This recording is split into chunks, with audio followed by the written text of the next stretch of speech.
5 personas. 5 momentos que no tienen explicación racional. Lo que vas a escuchar no son historias de personas que buscaban a Dios. Son historias de personas que no lo buscaban. Un ateo, una mujer en su peor momento, un hombre que entró a burlarse, un niño que no podía hablar, un musulmán que solo limpiaba un edificio. Y frente a un sagrario, algo ocurrió que cambió sus vidas para siempre. Si alguna vez dudaste de que Cristo está realmente presente en la Eucaristía, estas 5 historias te van a hacer pensar. Porque la presencia real no se anuncia, simplemente se manifiesta. Y cuando lo hace, nada vuelve a ser igual.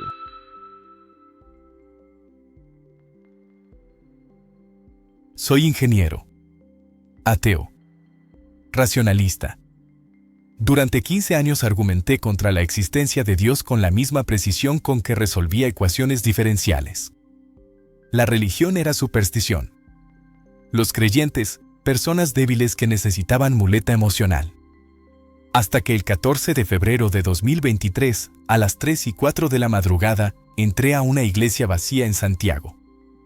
Y vi algo que destruyó 15 años de certezas científicas en aproximadamente 30 segundos.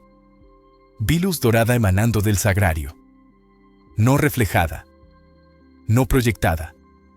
Emanando desde adentro hacia afuera. Pulsando suavemente como respiración. Y me quedé paralizado en el umbral durante lo que después calculé fueron 4 minutos y 17 segundos. 4 meses después me bauticé católico. Mi nombre es Rodrigo Ignacio Peña Castillo. Tengo 38 años. Y esta es la historia de cómo una luz que no debería existir destruyó mi ateísmo en menos de 5 minutos. El 14 de febrero de 2023 era martes. Yo venía caminando de la casa de una amiga después de reunión que terminó tarde. Caminé desde Providencia hacia mi departamento en Bellavista. Son 40 minutos a pie. Eran las 2:48 de la madrugada cuando pasé frente a la parroquia de Nuestra Señora de la Divina Providencia. La puerta lateral estaba entreabierta. Una rendija pequeña. Suficiente para notar que había luz adentro. Mi mente inmediatamente buscó explicación racional, limpiadores nocturnos.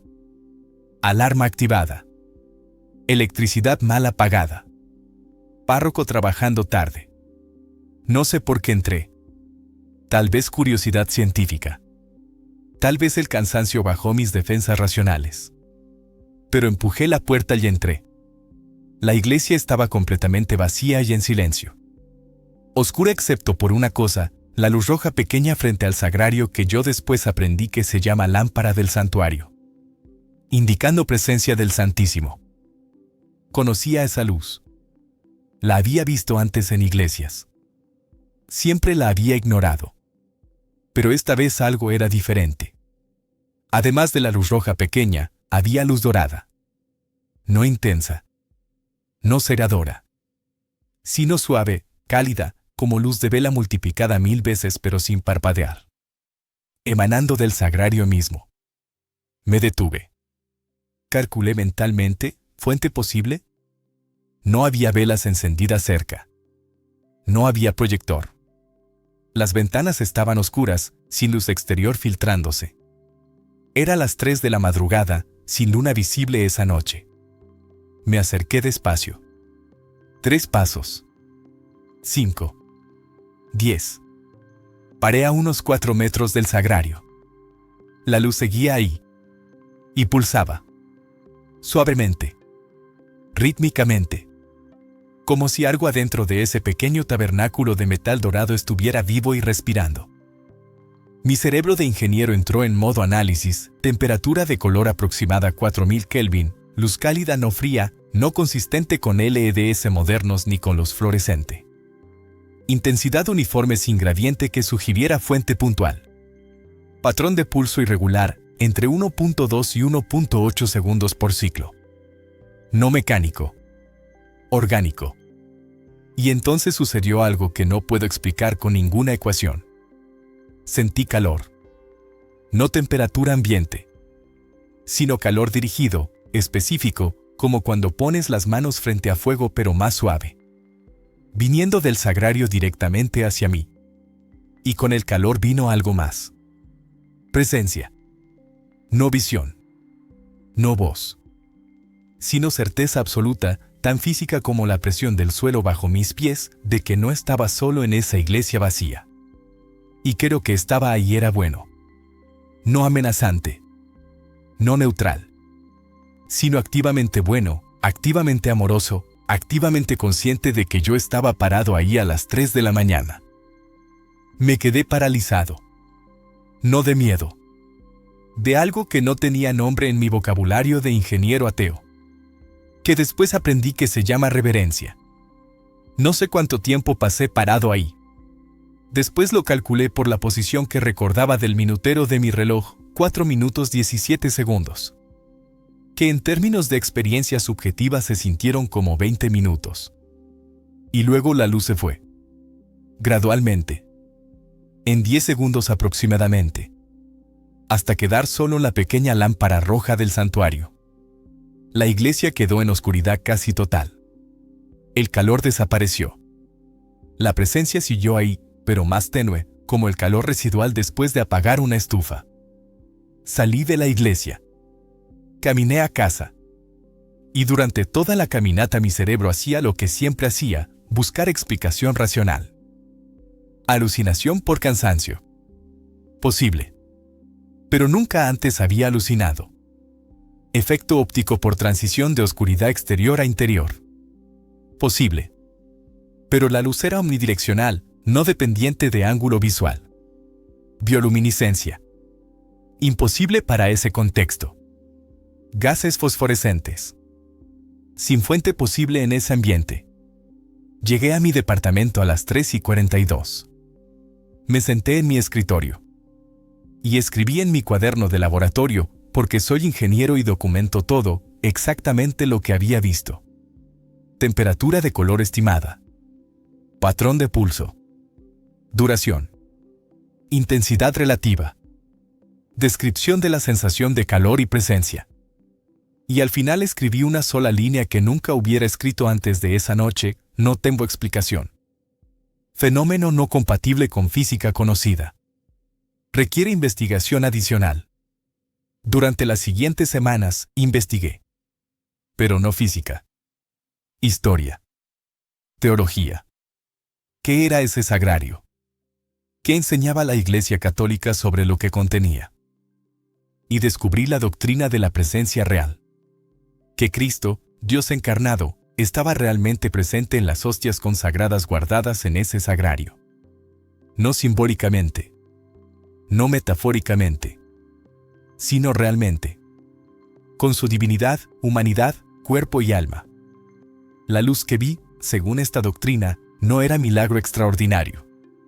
Era simplemente lo que pasaba cuando un ser infinito se contenía en espacio finito y alguien sin las defensas racionales suficientemente altas como para ignorarlo, entraba y miraba con ojos abiertos. En marzo de 2023 empecé a asistir a misa. En abril empecé RCIA. Y el 29 de junio de 2023, solemnidad de San Pedro y San Pablo, fui bautizado católico en esa misma parroquia de Nuestra Señora de la Divina Providencia. El padre Andrés, párroco, me preguntó después del bautismo: «Rodrigo, ¿dejaste la puerta lateral abierta esa noche?». «No, padre. Estaba entreabierta cuando llegué». Extraño. Yo reviso esa puerta cada noche antes de cerrar. Siempre la dejo con llave. Nos miramos. Y ninguno de los dos dijo nada más. Porque a veces las puertas que deberían estar cerradas se abren para que entre alguien que necesita ver algo que no busca pero que Dios sabe que necesita. Sigo siendo ingeniero. Sigo pensando con precisión y lógica. Pero ahora sé que hay fenómenos que la física actual no puede explicar. Y que uno de ellos es la presencia de Cristo en la Eucaristía. La luz que vi a las 3 de la madrugada no era alucinación. Era invitación.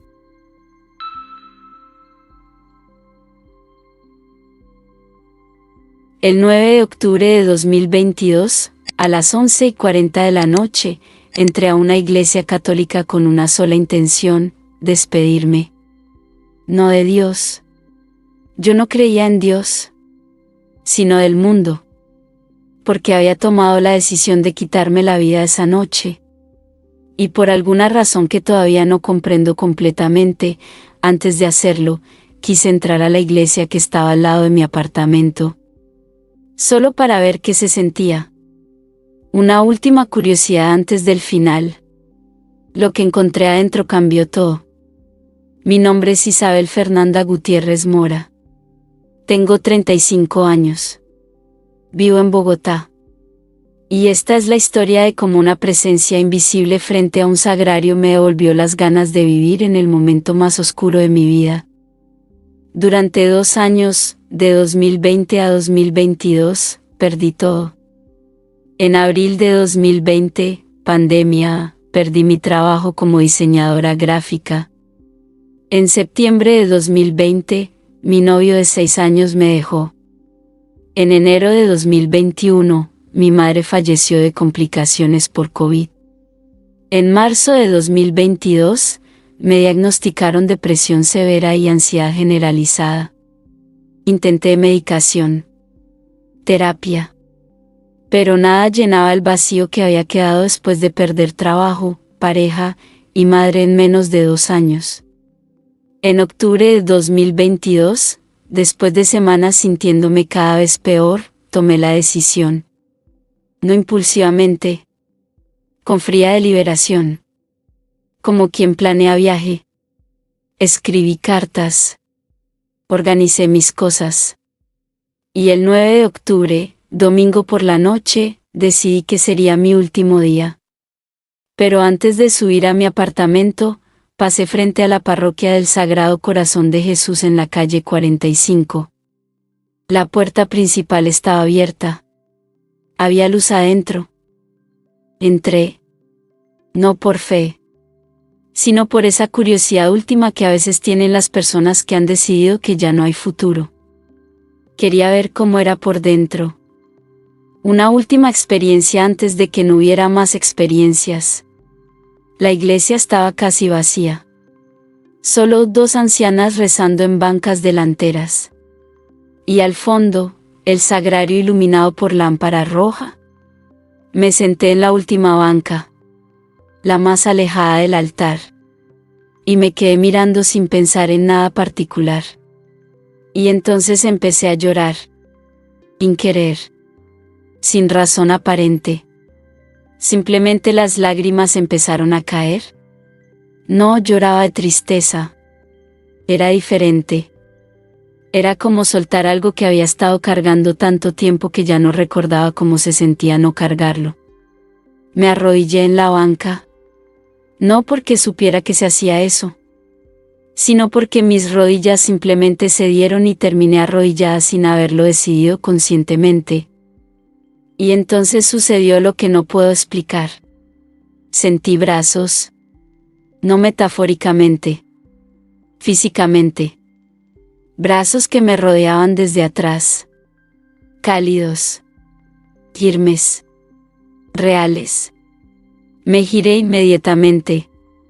Nadie.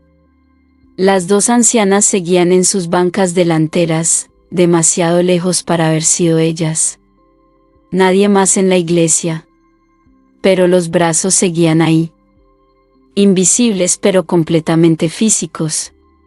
Sosteniéndome. Como abrazo de madre. Como abrazo de alguien que te conoce completamente, sabe exactamente cuánto dolor cargas, y no dice nada porque las palabras sobran. Y con ese abrazo invisible vino algo que no había sentido en 2 años, no estaba sola. No en el sentido vago de Dios te acompaña, que había escuchado en frases religiosas vacías. Sino literalmente. Alguien estaba ahí. Consciente de mí, consciente de mi dolor, consciente de lo que había planeado esa noche, y eligiendo abrazarme en lugar de juzgarme. Lloré durante 40 minutos arrodillada en esa banca. Los brazos invisibles no desaparecieron. Se mantuvieron firmes durante todo ese tiempo. Cuando finalmente me puse de pie, algo había cambiado. No dramáticamente. No escuché voz. No vi visión. Pero la decisión que había tomado esa noche ya no estaba. no como si lo hubiera rechazado conscientemente, sino como si alguien lo hubiera removido gentilmente mientras yo lloraba. Una de las ancianas, que yo pensaba estaba rezando sin prestarme atención, se acercó. Tenía tal vez 75 años. Ojos pequeños y brillantes. Hija, me dijo, ¿está bien? No, le respondí honestamente, porque ya no tenía energía para mentir. ¿Quiere hablar con el padre Hernando? Está en la sacristía. El padre Hernando Suárez tenía 62 años. Cara amable. Voz tranquila. Le conté todo. Lo que había perdido. La depresión. La decisión que había tomado esa noche. No se alarmó. No llamó a la policía. No me dio discurso religioso. Solo me escuchó durante una hora completa sin interrumpirme. Luego me dijo, Isabel, lo que sintió en esa banca no fue imaginación. Fue Jesús en el Santísimo Sacramento. Él sabe quién entra a su casa y por qué. Y cuando alguien entra cargando lo que usted cargaba esta noche, Él abraza.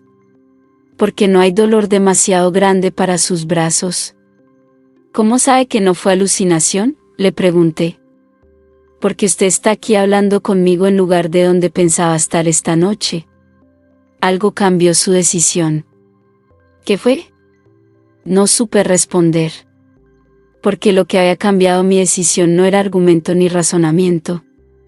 Era presencia física de brazos invisibles que me abrazaron cuando nadie más podía hacerlo. El padre Hernando me acompañó esa noche. Llamó a profesional de salud mental de confianza. Me aseguró que no estaba sola. Durante los siguientes meses, seguí en terapia psicológica con medicación. Pero también empecé a asistir a misa. Y cada vez que me arrodillaba frente al sagrario, sentía algo de esa misma presencia. No con la intensidad de esa primera noche, pero real, consistente, constante. En septiembre de 2023 empecé RCIA. Y el 30 de marzo de 2024, Sábado Santo, fui bautizada. Hoy, febrero de 2025, tengo 35 años. Trabajo como diseñadora freelance. Sigo en terapia. Y cada domingo, sin falta, paso tiempo arrodillada frente al sagrario. Porque ahí, en esa presencia real de Cristo en la Eucaristía, encontré lo que buscaba sin saberlo, alguien que me conoce completamente. Que sabe cada cosa que perdí. Que estuvo presente en mi momento más oscuro. Y que eligió abrazarme en lugar de abandonarme. El 9 de octubre de 2022 entré a una iglesia a despedirme del mundo. Y encontré razón para quedarme.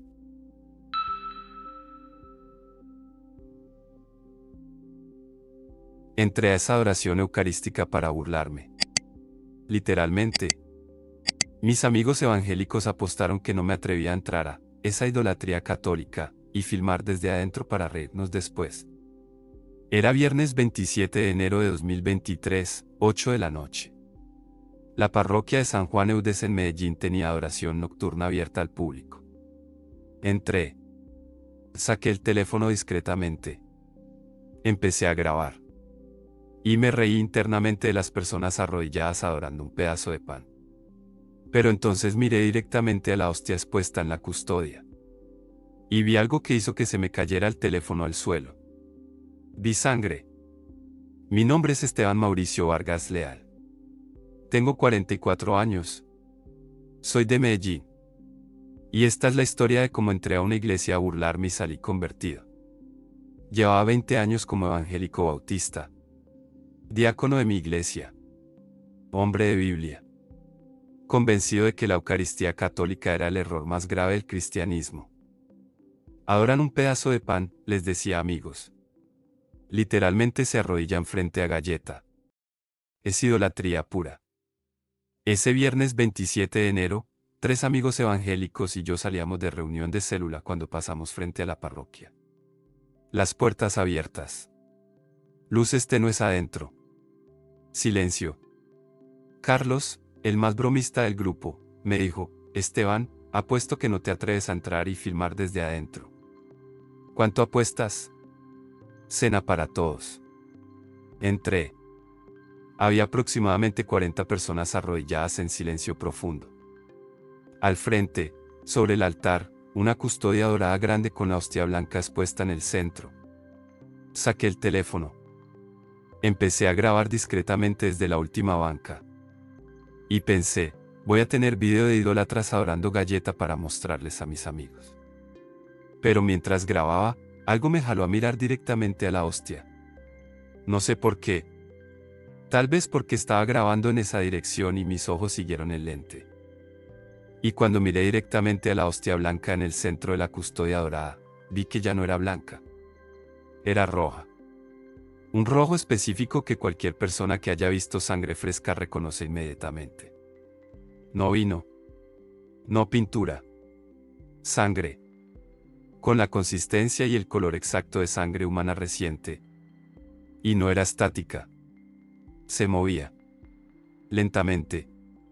Como sangre que fluye. Desde el centro de la hostia hacia afuera en patrón radial. Solté el teléfono. Cayó al suelo haciendo ruido. Varias personas se giraron a mirarme. Yo estaba de pie en la banca, paralizado, con los ojos fijos en la custodia. ¿Está bien?, me susurró mujer de banca de al lado. No respondí. Porque seguía mirando la hostia. Y seguía viendo sangre. Me arrodillé. No conscientemente. Mis rodillas simplemente cedieron. Y me encontré en la misma posición que las 40 personas que segundos antes me habían parecido ridículas. La sangre en la hostia duró aproximadamente 2 minutos. Luego gradualmente la hostia volvió a su color blanco normal. Después, cuando la adoración terminó y las personas empezaron a salir, yo seguía arrodillado. Inmóvil. El sacerdote, padre Guillermo Torres, se acercó. Joven, ¿está bien? Lleva mucho tiempo arrodillado. Padre, le dije con voz que me salió sin control, vi sangre en la hostia. El padre Guillermo no pareció sorprendido. Cuénteme. Le conté todo. El color exacto. El patrón de movimiento. La duración. Con la misma precisión con que le contaría a doctor síntoma físico. El padre Guillermo escuchó con atención. Luego me preguntó, ¿usted es cristiano? Evangélico bautista. 20 años. ¿Cree en la Biblia? Completamente. Entonces lea Juan 6, 53 al 58. Jesús dice, si no coméis la carne del Hijo del Hombre y no bebéis su sangre, no tendréis vida en vosotros. Y cuando sus discípulos dijeron que era difícil de aceptar, Jesús no aclaró, solo es símbolo. Los dejó irse. Porque era literal. Esa noche no dormí. Leí Juan 6 completo 12 veces. Y por primera vez en 20 años de evangelicalismo, vi lo que siempre había estado ahí, Jesús insistiendo en que su carne era comida real y su sangre bebida real. Sin metáfora. Sin símbolo. Real. Durante los siguientes meses, investigué. Leí sobre milagros eucarísticos documentados. Lanciano, Italia, año 700. Hostia consagrada que se convirtió en tejido cardíaco humano. Estudiado por científicos modernos. Todavía conservado. Todavía sin explicación científica.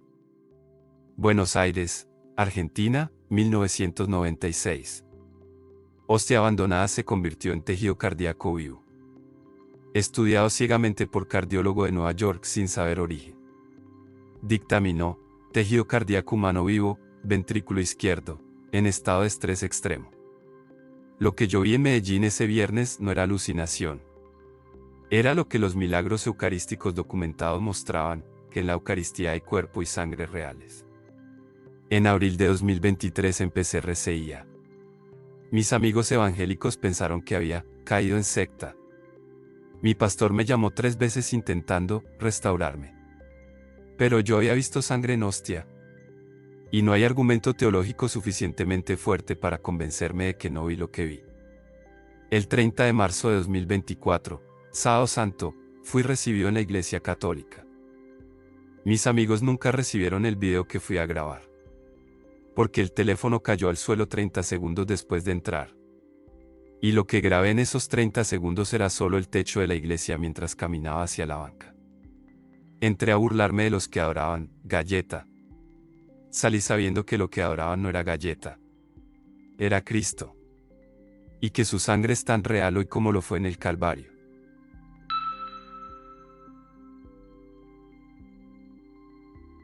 Mi hijo Tomás tiene autismo severo nivel 3. No verbal desde los 2 años. 4 años de terapias intensivas sin que dijera una sola palabra. El domingo 16 de julio de 2023, durante misa de 11 de la mañana en la parroquia de Cristo Rey en Monterrey, Tomás señaló con su dedo índice directamente al sagrario. Miró fijamente durante 40 segundos sin moverse y dijo con voz clara y completamente articulada una palabra que ningún terapeuta había logrado sacarle en 4 años de trabajo. Jesús, no mamá, no papá, no agua. Las palabras que los terapeutas intentaban enseñarle durante años. Su primera palabra fue Jesús, señalando el sagrario. Mi nombre es Carlos Alberto Medina Fuentes. Tengo 40 años. Y esta es la historia de cómo mi hijo autista no verbal dijo su primera palabra frente al Santísimo. Soy evangélico pentecostal. Bueno, lo era. Ahora me estoy cuestionando todo desde lo que pasó ese domingo. Mi esposa Claudia es católica. Cuando nos casamos, acordamos que los hijos irían a su iglesia los domingos con ella y a la mía los miércoles conmigo. Compromiso razonable entre cónyuges de diferentes denominaciones. Tomás nació en 2016. Desarrollo normal primeros 18 meses. Luego el retroceso característico. A los 2 años dejó de hablar. A los 3, diagnóstico. Autismo severo nivel 3 no verbal. 4 años de terapias. ABA 40 horas semanales. Logopedia 3 veces por semana. Terapia ocupacional. Todo el dinero que teníamos y mucho que pedimos prestado. Progresó en algunas áreas. Dejó de tener rabietas tan frecuentes. Aprendió rutinas básicas, pero no habló. Ni una palabra. Los terapeutas nos dijeron que a los 6 años sin habla, las probabilidades de desarrollo verbal eran muy bajas. El 16 de julio de 2023 era domingo. Claudia llevó a Tomás a misa como cada semana. Yo no iba porque era católica y yo pentecostal. Durante la misa, en el momento de la consagración, cuando el sacerdote elevó la hostia, Tomás, que normalmente se movía inquieto durante toda la misa, se quedó completamente quieto. Claudia me contó después que pensó que algo le pasaba. Pero Tomás no estaba teniendo episodio.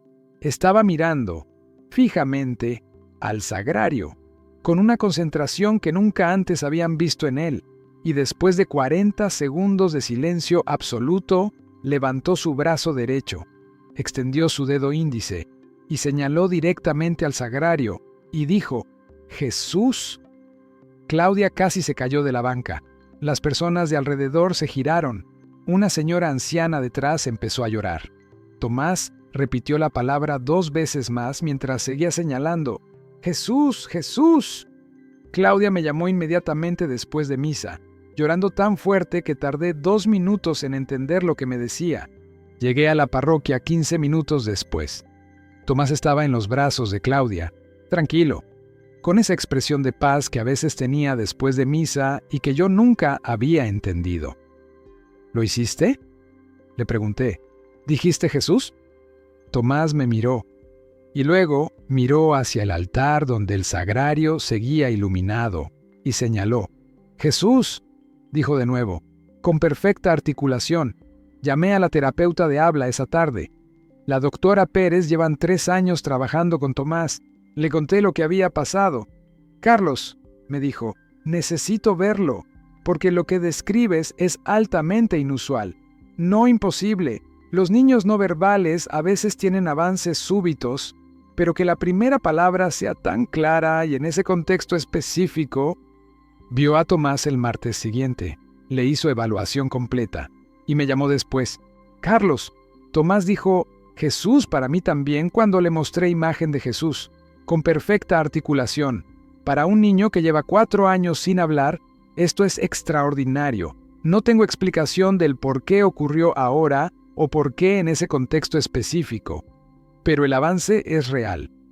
Durante las semanas siguientes, Tomás empezó a agregar más palabras, despacio, pero consistentemente, como si la primera hubiera abierto puerta, y cada domingo en misa, cuando llegaba el momento de la consagración, Tomás repetía el mismo comportamiento, se quedaba completamente quieto, señalaba el sagrario y decía, Jesús, como si supiera exactamente lo que estaba ahí, como si pudiera ver lo que los adultos nos esforzamos en creer. Yo sigo siendo técnicamente pentecostal, pero desde julio del año pasado voy a misa con Claudia y Tomás cada domingo, porque quiero ver lo que mi hijo ve cuando señala el sagrario. Y cada semana, cuando el sacerdote eleva la hostia y Tomás señala y dice, Jesús, me pregunto si tal vez los niños que no pueden hablar de otras cosas tienen percepción de presencia real que los adultos con demasiadas palabras hemos aprendido a ignorar.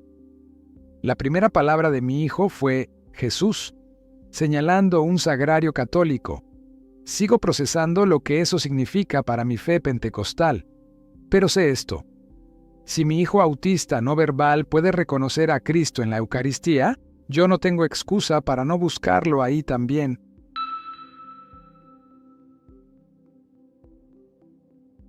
Soy marroquí, musulmán de nacimiento. Crecí en familia islámica ortodoxa en Casablanca. Oré 5 veces al día desde los 7 años. Ayuné cada Ramadán. Hice umbra a los 18. Llegué a Valencia en 2015 como inmigrante económico. Conseguí trabajo de limpieza en empresa que tenía contrato con varias parroquias católicas de la ciudad. Mi trabajo era limpiar iglesias. Durante 3 años, de 2015 a 2018, limpié iglesias católicas sin pensar demasiado en lo que limpiaba. Eran edificios, lugares de culto de otra religión que yo respetaba pero no compartía. Barría, fregaba, limpiaba vidrios, salía. Pero el 11 de noviembre de 2018, en la parroquia de San Nicolás de Valencia, mientras limpiaba el altar principal a las 6 de la mañana antes de la misa de 7, ocurrió algo que cambió completamente mi vida. Olí rosas. No había rosas en la iglesia. No había flores frescas en el altar. Las flores artificiales que adornaban los laterales no tenían fragancia. Y yo era el único en la iglesia.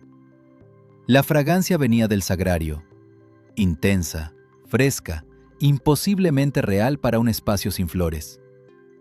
Y me quedé paralizado con el trapo de limpieza en la mano durante lo que después calculé fueron varios minutos. Mi nombre era Yusuf Ibrahim Al-Hassan. Hoy es José Ibrahim Al-Hassan. Tengo 36 años. Y esta es la historia de cómo fragancia de rosas frente a sagrario católico inició proceso que me llevó del Islam al catolicismo. Llegué a Valencia en octubre de 2015, 26 años, sin hablar español, con 300 euros y contacto de primo lejano que me ofreció sofá mientras encontraba trabajo. El trabajo de limpieza lo conseguí en febrero de 2016 a través de compatriota marroquí que trabajaba en la misma empresa.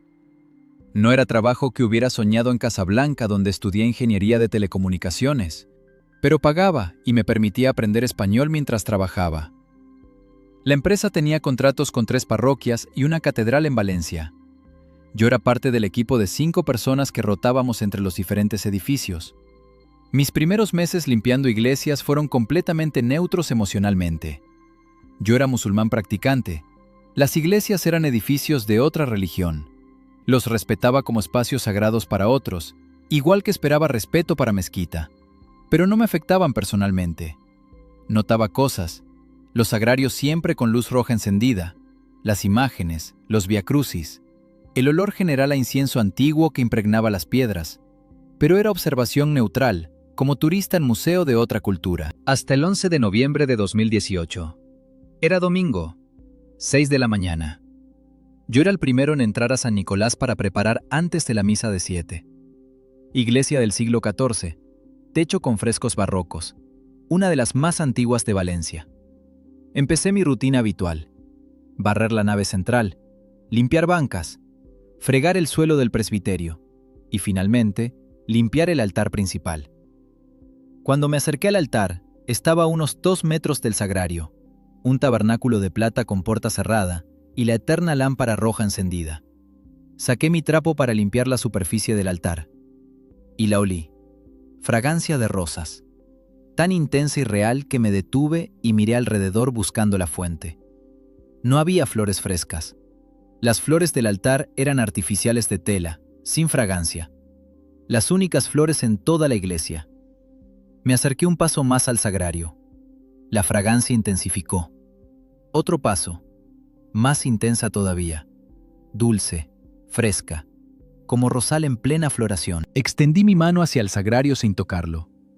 La fragancia en ese punto era tan intensa que puse mis ojos en el tabernáculo cerrado y dije en voz alta, sin pensar en árabe: ¿Quién eres tú que estás ahí adentro? No hubo respuesta verbal, pero la fragancia, si es posible, se intensificó aún más durante aproximadamente 10 segundos. Y luego gradualmente disminuyó. Me quedé parado frente al sagrario durante varios minutos, con el trapo de limpieza en la mano, en silencio, pensando. En el Islam también hay fragancias milagrosas. Los santos sufíes a veces emanaban fragancia inexplicable.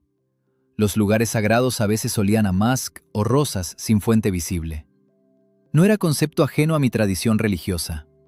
Pero esto era sagrario católico, no santuario islámico.